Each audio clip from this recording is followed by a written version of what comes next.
नमस्कार मित्रांनो, स्वागत आहे तुमचं संकेत डायरी यूट्यूब चॅनलला. तर आज आपण बोलणार आहे एपिसोड 3 बद्दल, एपिसोड 3 बद्दल.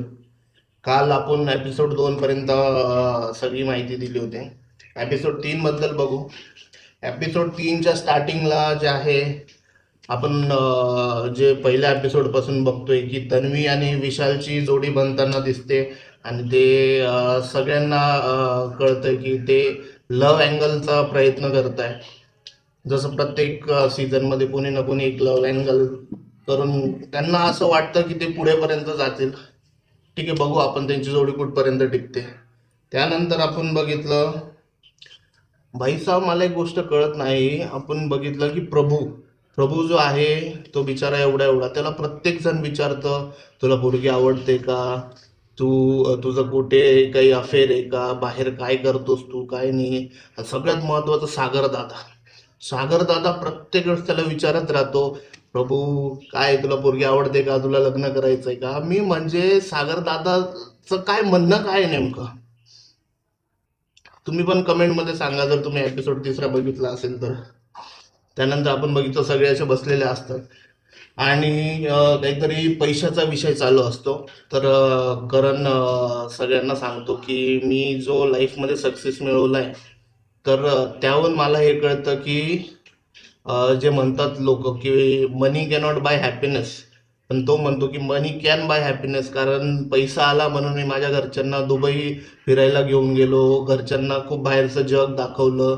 तर तो म्हणतो मनी कॅन बाय हॅपीनेस, आणि हे खरं आहे. जर तुमच्याकडे पैसा आहे तर तुम्हाला किंमत आहे. त्यानंतर आपण बघितलं, हा, करण आणि रुचिताचं जे चावीबद्दल होतं. आता आतापर्यंत आपण सगळं बघितलं, करण आणि रुचितानी त्याला विनवण्या केल्या, त्यानंतर तन्वी आणि रुचिताचं भांडण झालं, तन्वी रडली, सगळ्या गोष्टी बघितल्या. पण आता खरं चावीचा उपयोग काय होणार आहे ते बिग बॉसने सांगितलं की बिग बॉसने एक टास्क दिला. तो टास्क होता की जे जे शॉर्टकटच्या दरवाजामधून आलेले ज्यांच्याकडे चावी आहे त्यांच्यासाठी तो कॅप्टन्सीचा टास्क होता. तर सगळ्यात पहिले करण आणि रुचिताचं नाव घेतलं. तर रुचिता म्हटली बिग बॉस माझ्याकडे चावी नाही आहे. तर मग ती बिग बॉस बोलले ज्याच्याकडे चावी नाही तो येऊ शकत नाही. तर मग रुचिता एवढी रडली करणजवळ, मला चावी दे, मला शेवटचा चान्स आहे, मला जर हा चान्स तू दिला तर मी आयुष्यात करून घेईल. पण मग करणनी नाही दिला.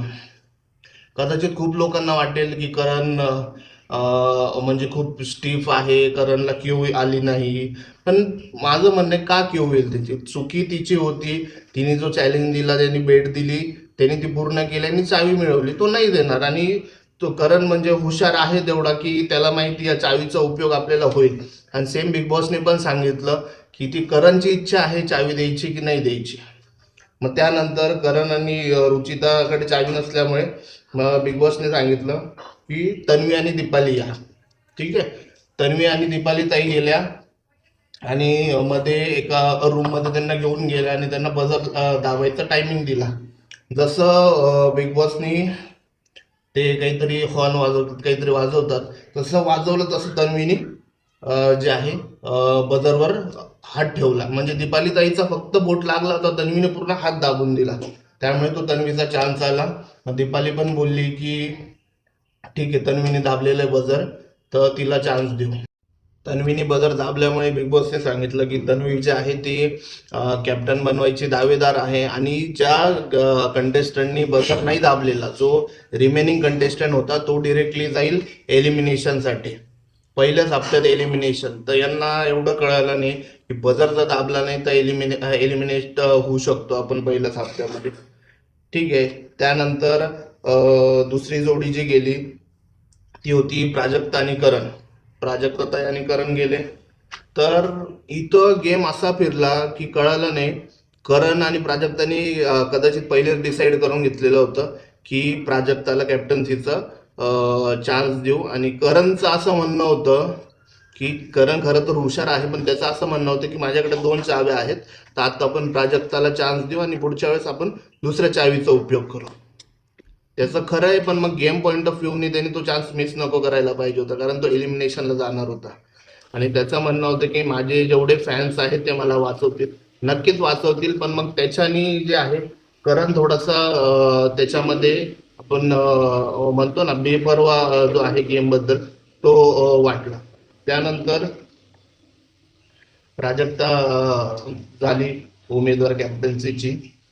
त्यानंतर बॅकग्राऊंडला म्हणजे दुसरीकडे एक असा सीन चालू होता की जिथं करण बसलेला होता, सोनाली बसलेली होती, रुचिता बसलेली होती. रुचिता करणच्या विनवण्या करत होती. त्यानंतर करण निघून गेला त्या बजर वाजवायला आणि रुचिता आणि सोनालीचं खूप जोरदार भांडण झालं. काहीतरी सोनाली बोलली की ही चावी म्हणजे एवढी सहज कसं समजू शकते, आणि खूप जोरदार भांडण झालं. रुचिताने शिव्या पण दिल्या. त्यानंतर सोनाली स्वतःहून तिच्याकडे गेली, तिला सांगत होती की ठीक आहे, होत राहतात या गोष्टी. त्यामध्ये सोनालीचा खूप स्मार्ट गेम दिसला आपल्याला. म्हणजे बोलायचं पण आणि तिला धीर द्यायचा पण. मग हा जो आहे सोनालीचा पहिलेचा जो बिग बॉस एक्सपिरियन्स आहे तो तिला नक्की कामात येतोय आणि ती त्याचा उपयोग पण करते. त्यानंतर बाय डिफॉल्ट मग आता 2 जोड्या ऑलरेडी गेलेल्या होत्या आणि आता चावीवाली एकच उरलेली होती म्हणजे सोनाली. तर तिला बाय डिफॉल्ट कॅप्टन्सी चा चान्स भेटून गेला आणि ती पण एक उमेदवार बनून गेली. त्यानंतर ते झाल्यानंतर लगेच प्राजक्ताताईंनी गाणं म्हटलं आणि खूप भारी वाटलं त्याच्यामध्ये. आणि मग ते बोलता बोलता सगळे बसलेले होते, तर बोलता बोलता सगळ्यांनी बोललं की राकेश जो आहे, राकेश बापट, त्यांनी बिग बॉसमध्ये गणपती बाप्पा बसवले होते आणि कदाचित आपल्याला पुढे बघायला भेटेल की या बिग बॉसमध्ये पण कदाचित ते गणपती बाप्पाची स्थापना करतात. त्यानंतर बोलता बोलता सगळे बोलत होते रोशन ची स्ट्रगल बद्दल. रोशनने किती स्ट्रगल केलेलं आहे आयुष्यात. तर रोशनचं स्ट्रगल करायचं म्हटलं तर त्याचा आता आपण त्याच्या आयुष्यातला स्ट्रगल तर आपण बघितलंच आहे रील्समध्ये, व्हिडिओजमध्ये. पण एक गोष्ट होती जी तुम्हाला माहिती नसेल, ती अशी होती की बिग बॉसचा जेव्हा रोशनला चान्स भेटला, बिग बॉसचा जेव्हा त्याला ईमेल गेला किंवा जेव्हा कॉल गेला, त्याला सांगितलं की तुम्हाला आम्ही चूज केलेलं आहे, तर त्या टायमाला रोशनची तब्येत खूप जास्त बिघडलेली होती. तर मग मेडिकली फिट नसल्यामुळे बिग बॉसच्या टीमनी त्यांना सांगितलं की तुम्ही आता नाही येऊ शकत किंवा पार्टिसिपेट नाही करू शकत कारण तुम्ही मेडिकली फिट नाही आहात. तर रोशननी सांगितलं की माझ्याकडे किती दिवसाचा चान्स आहे, मला फक्त काही दिवस द्या, मी तुम्हाला परत कसं आहे तसं नॉर्मल होऊन दाखवेल. तर बिग बॉसच्या टीमने सांगितलं की तुम्हाला 20 दिवसाचा चान्स देतो आम्ही, तर तुम्ही 20 दिवसात आम्हाला काय आहे ते आपण परत रिपोर्ट करू. आणि 20 दिवसात त्या माणसाने स्वतःला पूर्णपणे रिकवर केलं. कदाचित 3 दिवस त्यांनी पाणी नव्हतं पिलेलं, तसं त्याचं पूर्ण बॉडी जी आहे ती रिकवर केली आणि बिग बॉसमध्ये तो आज आपल्याला दिसतोय. तर खरंच मानावं लागेल रोशन दादाला. त्यानंतर आपण बघितलं की हा टास्क झाला म्हणजे याच्यामध्ये आता आपल्याला 3 जण एलिमिनेट झाले, एलिमिनेशनच्या याच्यामध्ये गेले आणि 3 जण कॅप्टन्सीचे उमेदवार झाले. तर याच्यामध्ये जे कॅप्टन्सीचे उमेदवार झाले, बिग बॉसनी त्यांना ट्विस्ट फिरवला की त्यांना सांगितलं की तुम्ही 2-2 जणांना एलिमिनेट करा. म्हणजे हे 3 आणि अजून 6 जण, असे 9 जण एलिमिनेट होणार होते. तर मग पहिला चान्स आला, पहिला चान्स आला प्राजक्ता मॅडमकडे, प्राजक्ता ताईकडं.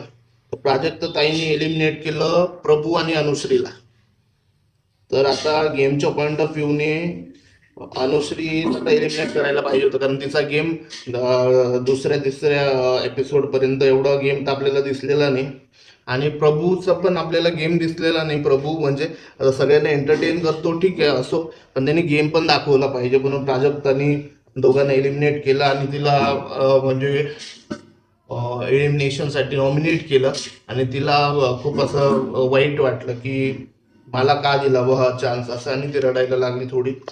त्यानंतर आला तन्वीचा चान्स. तन्वीने नॉमिनेट केलं दिव्या आणि सागर दादाला. तर ठीक आहे, दिव्याला एलिमिनेट केलं हे आपण समजू शकतो, पण सागरचा तर ऑलरेडी गेम दिसत होता आपल्याला. पण आता त्यांच्या हातात पॉवर होती तर त्यांनी केलं, त्यांना नॉमिनेट केलं एलिमिनेशनसाठी. त्यानंतर होता सोनालीचा चान्स. सोनालीने इथं पण गेम खेळला कारण सोनाली मला वाटतं one of the smart player आपल्याला दिसते बिग बॉस मध्ये आत्ता तरी, की तिने राधा आणि रोशनला एलिमिनेट केलं. आता त्याच्यावरून खूप राधाला केलं. राधा पण बोलली की काय एलिमिनेट केलं असं तसं. त्यानंतर रोशन पण बोलला की मला रिझन द्या, पण तिने प्रॉपर रिझन पण दिलं की तुमचं अजून गेम दिसत नाहीये, तुम्ही बोलत नाहीये. तर नॉमिनेशन सोनालीचं एकदम उत्तम वाटलं. त्यानंतर प्राजक्ता ताई परत रडायला लागल्यानंतर की माझ्याकडून नॉमिनेट केलं मी, माझ्यामुळे कोणीतरी घरातून बाहेर पण जाऊ शकतं. आणि यानंतर आपल्याला तिसऱ्या एपिसोडच्या एंडिंगला जो आहे, जो अनुश्रीला नॉमिनेट केलं होतं प्राजक्ता ताईने, त्या अनुश्रीला नॉमिनेट केल्यामुळे तिच्या डोक्यात काय चालू झालं आणि ती कंटिन्यू प्रत्येक मुद्दा शोधायला लागली आणि कंटिन्यू म्हणायला लागली मला नॉमिनेट केलंय, मला नॉमिनेट केलंय. पण त्याच्यावरून तिचा गेम जो आहे थोडासा अप झाला. आपल्याला या सगळ्या गोष्टी बघायला भेटल्या तिसऱ्या एपिसोडमध्ये.